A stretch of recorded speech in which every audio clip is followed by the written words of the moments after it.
Hi, I'm Renee. Welcome to my YouTube channel. Welcome to this video. This is a video about two things that happen together. One is a cross-country road trip, and the other thing is getting a camping trailer and the story of our camping trailer. And the cross-country road trip part is involved because we have to drive across the country to get this trailer.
Day 3 of our road trip, and we are just north of Lake Superior. We just came out of Sault Ste. Marie. We are on our way to Wawa, but it's actually a little bit before Wawa that we are staying in a motel tonight. It takes us a couple days to get through Ontario, and then we're off onto Manitoba and the prairies and our eventual destination, which is British Columbia. We are going to pick up our camping trailer, which is in British Columbia, which was where it was manufactured. And that is the main story of this video. And really the story of this road trip is going to get our camping trailer.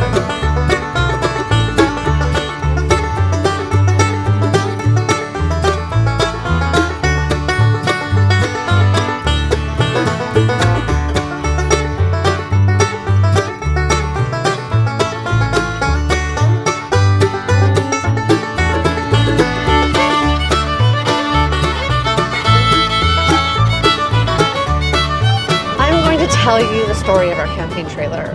And it's not just the story of the trailer that we got, it's also the lead up to that. How we decided to get a camping trailer, what kind of camping trailer we decided to get, our experience of going through the purchasing process of that trailer, and what happened with the trailer manufacturer, which has not been good, and how we finally got our trailer and now we're going to pick it up. So I'll be telling the whole story, but I do want to just tell you right at the get-go that the company that we bought the trailer from went out of business. They went bankrupt this spring. That's when they declared insolvency. Because the company became insolvent, some people who had purchased trailers from this company, because of where they were in the purchasing process and the production process of their trailers, had paid money for something but got nothing out of it, and not an insignificant amount of money. We're talking tens of thousands of dollars Canadian.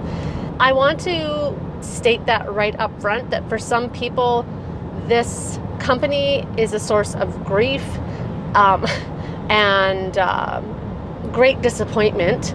And my own story, which ends happy, at least I think it ends happy, because we don't have the trailer yet, but we've seen it. Our friend has picked it up for us. They've seen it. They've assured us it's there. So I'm pretty sure this is going to have a happy ending. But in telling my experience, I recognize that other people have gone through loss and have suffered. And so there's a bit of a dampening, I think, in the telling of my own story around especially, I guess, my excitement and my happiness in having this trailer, there's a certain amount of dampening of that, which rightfully so, because of the bad experience that other people have had and the great financial loss that some people experienced. And I recognize that, and I feel really bad for that.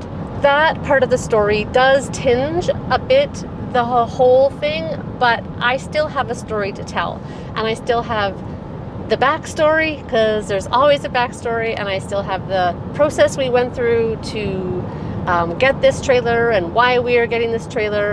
And I want to tell the story of getting it, because the trailer is going to feature in my future videos, because we are going to be going on adventures. That's the whole point of getting this trailer, is to be traveling and doing things.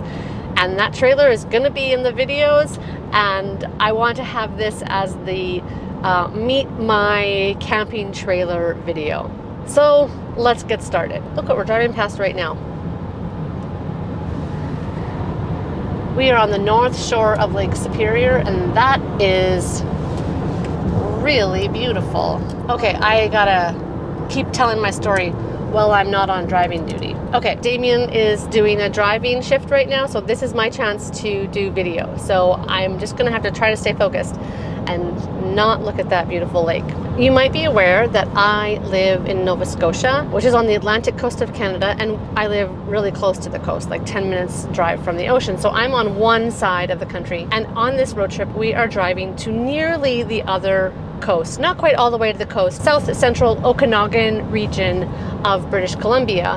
One of the questions you might have at this point is, why are you getting a trailer all the way from the other side of the country? Aren't there trailers where you live?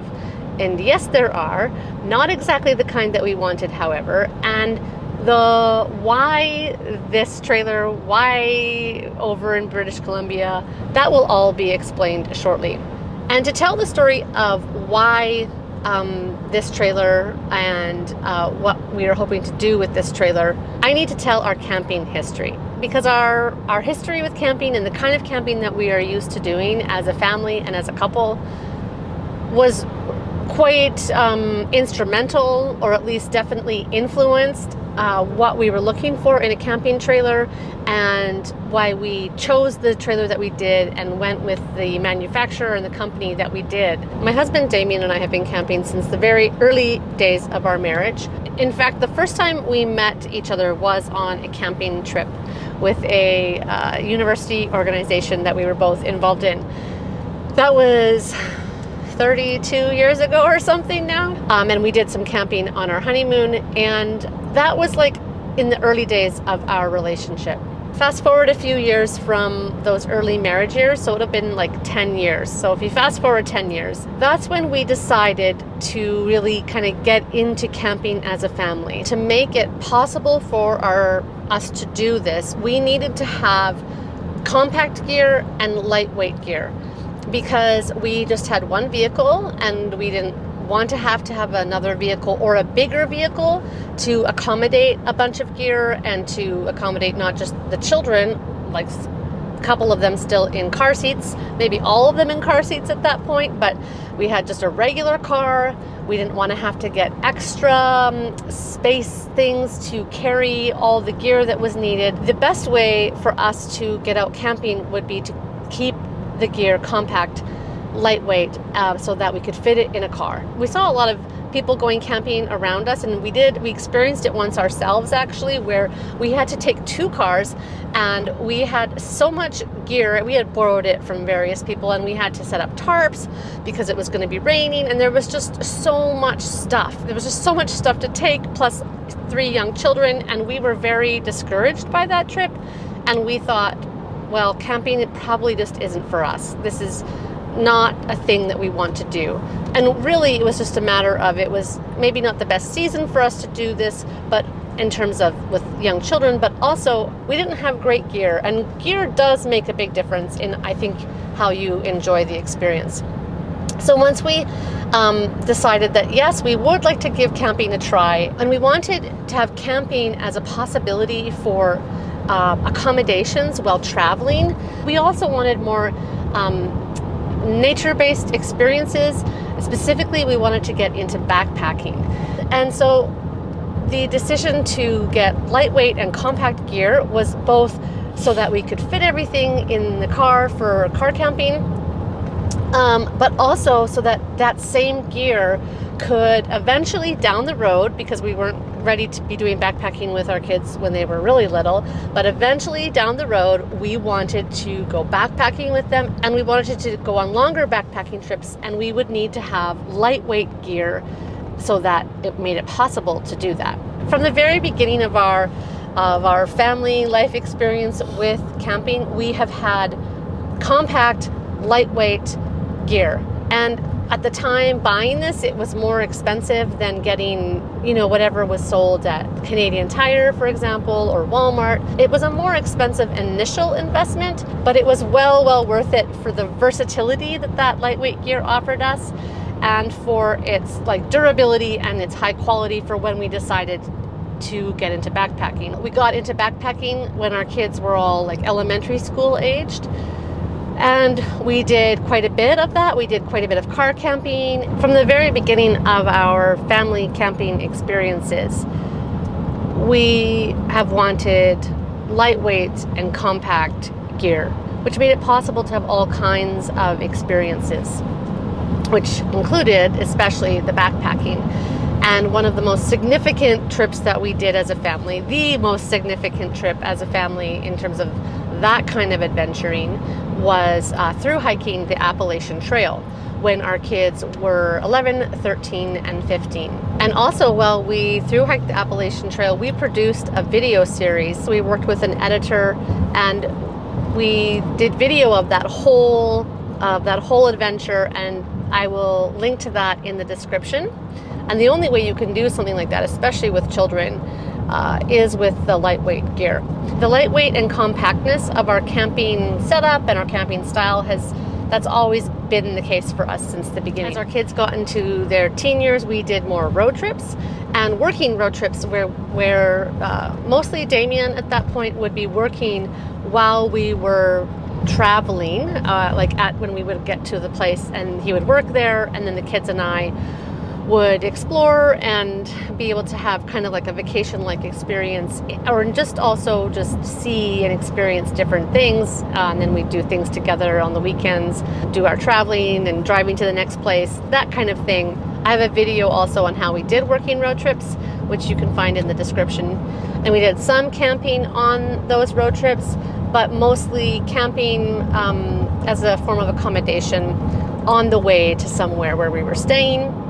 And those places that we stayed were always free. They were with family or friends, or places somehow connected to family and friends. And we would just camp en route to these places. So the family camping was winding down during that time. And Damien and I started to do road trips and adventures and camping adventures just on our own.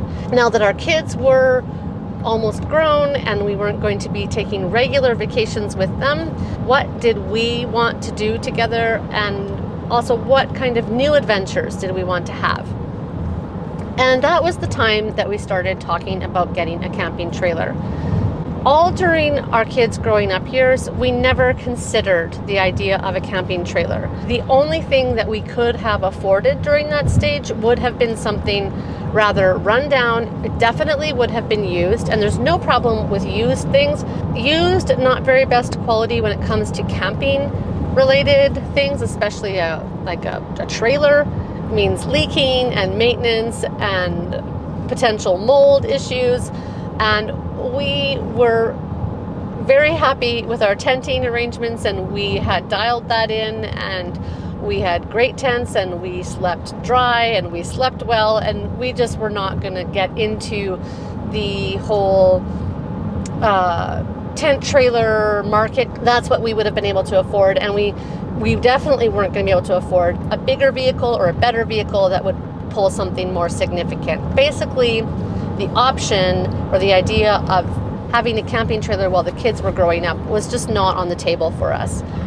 But as our kids grew up and we looked at what we wanted to do in the future as just the two of us, and then also as our financial situation changed and we had more money to spend on something, we started talking seriously about a camping trailer. Not to replace the kind of adventures that we had done, but as just an addition and something that would open more doors for us. Damien and I love traveling together. We have a history of doing this. We've done many trips across the continent, through the United States, through Canada. We've done long distance backpacking together. We've done some canoe camping. We like doing things together. We like going places. We like having adventures. And another part of our life is that we have the possibility to work while traveling because our work is location independent to begin with. And it has been for many years. And so we can travel for longer periods of time and combine that with work. The idea of doing that was much more, I guess, palatable to me or interesting to me or felt doable for me as a person who likes routine and who likes a sense of home also. That idea felt possible, the whole idea of traveling and working, that digital nomad style life, right? But we're not digital nomads. We have a home and we're happy with our home and we don't want to take our life on the road all the time. But the possibility of spending more time traveling and working seemed appealing to me. If we had a trailer, well, that would make it financially feasible, but also then I'd have a home on wheels. I'd have home with me wherever I went, which was really interesting to me because a lot of our other travels have involved just moving from one place to the other, staying in different places. And sometimes all that movement can be anxiety causing for me. And I thought, what would make this better is if I had a home on wheels. I wasn't always making a new little home in every place I went. So those were the reasons behind why we wanted to get a trailer. 5 years ago is when we started to seriously talk about buying a trailer. And given everything that I've just explained about our desire to keep things lightweight and compact, but also want some space that we could possibly work in. We are also a one vehicle family and we didn't want to have to buy a truck. Those conditions had us looking in the lightweight trailer market. And the things that we were looking for and the kind of activities we wanted to do with that trailer determined where we bought it. Here's the things we were looking for. First of all, it had to be lightweight and it had to be towable by our car, our existing car. We didn't want to have to upgrade or change our vehicle. And so that really limits the options, which is a good thing in some ways because you're not, overwhelmed by all the possibilities. You have like these limited set of, okay, what works with the car that we have. There were a few brands on the market that were this lightweight towing capacity. The other condition we had is that we wanted a configuration that allowed us to have a bed permanently set up if we wanted to, while at the same time having a little dinette area that could also be permanently set up. In some trailers, in order to have a place to sit indoors, you have to take apart the bed. So you can have one or the other. You can have a bed or a place to sit, but you can't have both. And we wanted both for this idea of working possibly in the trailer, just one of us staying in bed longer in the morning or getting into bed earlier in the evening and the other person wanting just to sit at a table, work at a flat surface. Basically just we wanted the versatility of both.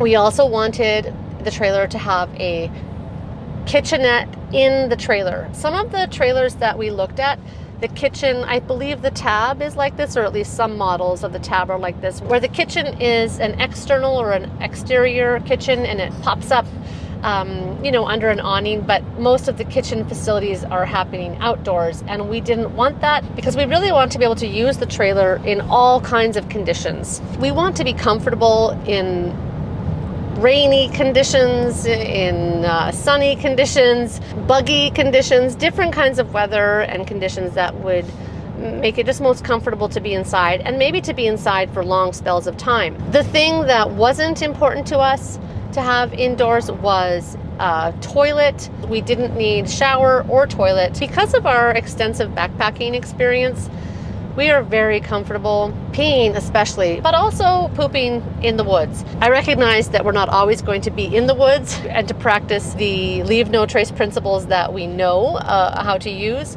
for those bathroom needs. North America has really great public washroom facilities, not to mention that campgrounds have bathroom facilities, showers, and what have you. If we're out doing kind of a dispersed camping, boondocking situation out in the woods, well, we're very comfortable taking care of our needs in that context. Indoor bathroom facilities were not necessary for us. So we wanted a bed and a dinette. We didn't need a bathroom. We wanted an indoor kitchen or kitchenette. We wanted it to be lightweight enough to tow with our vehicle. And then we were also, of course, working within a certain budget. It would have been great if we could have found a excellent quality used trailer. This is especially helpful on the budget, but this market is really small, and so there's just less of those kinds of items available. Less demand, less supply. You can definitely get these kinds of things used, but you have to be one of those people who is, I don't know, maybe scouring the various online used sales platforms, which include Facebook Marketplace and also like sites dedicated to this. But you have to be on those things, and then you have to be willing to travel and go to see them and make the purchases and that kind of thing. And we just weren't up for that at that point of our lives, nor were we interested in the whole DIY. Some people convert vans, some people buy old fiberglass trailers and then refinish them inside. Those can be stripped down just to the fiberglass hull and rebuilt. And, you know, we've looked at people that were doing this, and we decided that was not for us. So that led us to looking to buy a new trailer. We went with the fiberglass trailer because we wanted a certain quality. We want this to last a long time. We want it to be well made, and the well-made stick-build trailers that we knew of at the time were more expensive than the fiberglass models. They were also a little bit bigger. They could still be towed with our car, but they were more expensive. And that was specifically in Quebec, where we lived. There's a manufacturer there that makes this kind of trailer. There's probably more now. So the market changes, you know, from year to year. But this was, let's say, 4 years ago when we were looking at what was available. So we decided fiberglass was the way we wanted to go. And then it was a matter of choosing which fiberglass trailer we wanted to get. We actually originally thought we would purchase a Scamp, and we even put a small deposit on a Scamp to get in the line of production. But around this time, something else quite significant was happening in the world that affected trailer production, trailer availability, that affected the recreation vehicle market quite significantly and everyone's lives. And that was the pandemic. And I think that is a good chapter marker for us in this story of our trailer. I feel like it concludes well the backstory, the why we wanted a small camping trailer, our history with camping, and what kind of brought us to the point of being like, yes, we want to get a little camping trailer. I feel like this is a good place to end. When you see me next, it will be a different day, and we'll be driving through a different part of the country, and I'm going to pick this story back up and more of the story of our road trip.